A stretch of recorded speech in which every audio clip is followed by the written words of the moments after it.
Disney Princess Bedtime Stories, read by your Nana. This story is about Cinderella, a nighttime stroll. Cinderella, Cinderella, Gus yelled, running into Cinderella's room. There's a new mouse in the barn. Her name is Greta. Can she stay with us? Cinderella smiled at her mouse friend. Of course, she said. There's always room here for one more. Cinderella loved her mouse friends. She had rescued them from her stepmother's cat, Lucifer, before she met the prince. Now they lived with her in the palace. Cinderella and the mice got to work. They wanted to make their new friend feel right at home. The mice built a tiny bed for Greta and stuffed a mouse-sized mattress with dandelion fluff from the palace lawn.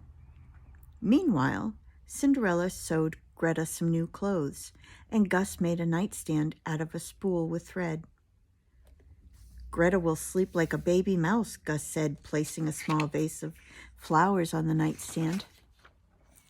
Gus couldn't wait to introduce his new friend to Cinderella. Greta, Gus cried, this is Cinderella. The princess knelt to shake Greta's tiny paw with her pinky finger.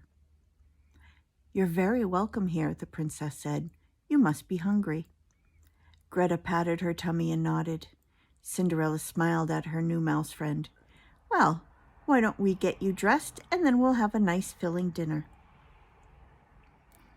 While the mice had been making Greta's bed, Cinderella's bird friends had prepared a huge welcome feast.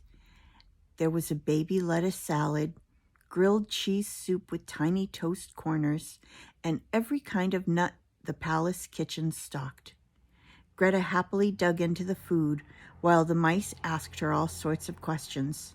Soon Gus noticed Greta's eyelids drooping. Taking her by the paw, he showed her to her new bed. Oh, Greta said, clapping in delight. Such a snug bed. Thank you, thank you.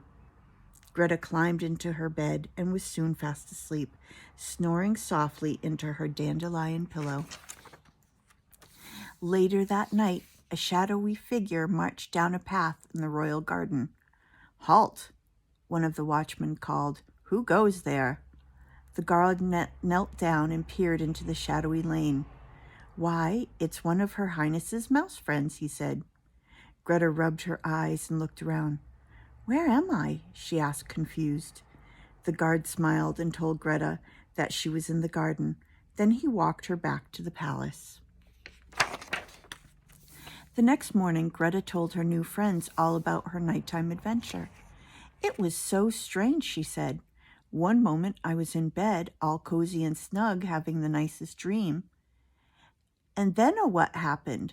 Jock asked. I woke up in the garden, Greta exclaimed, in my nightgown, with no idea how I'd gotten there. The mice gasped. I've never sleepwalked before, not ever, Greta said, taking a bite of a blueberry.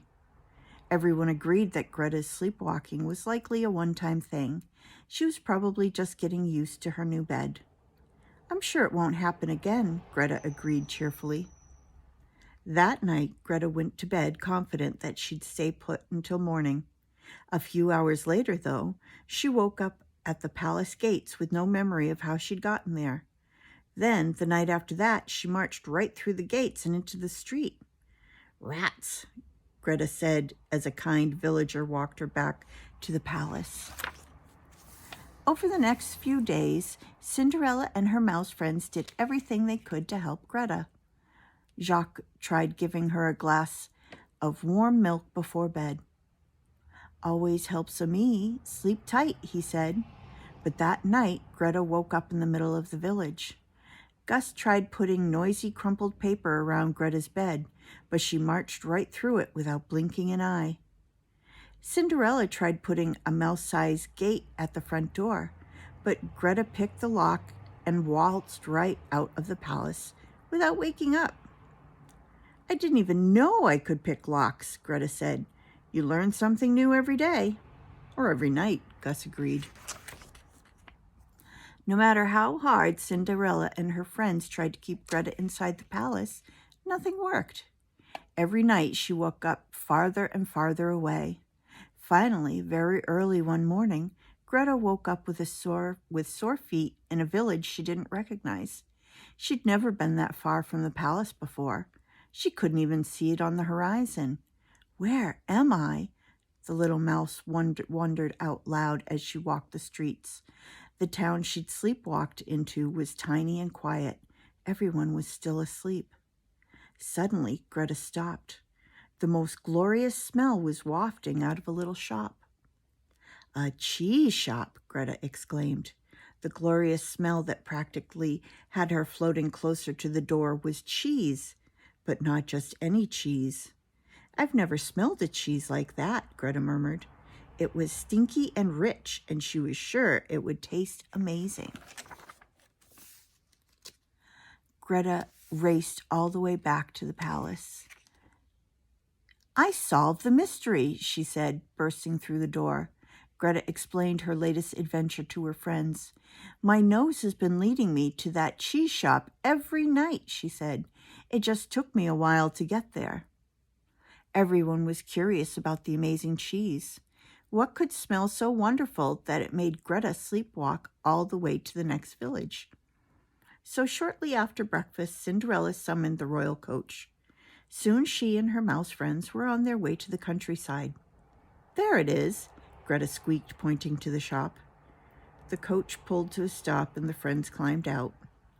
The humble cheese shop owner was very surprised to find himself with none other than the royal princess and a handful of mice as his first customers of the day.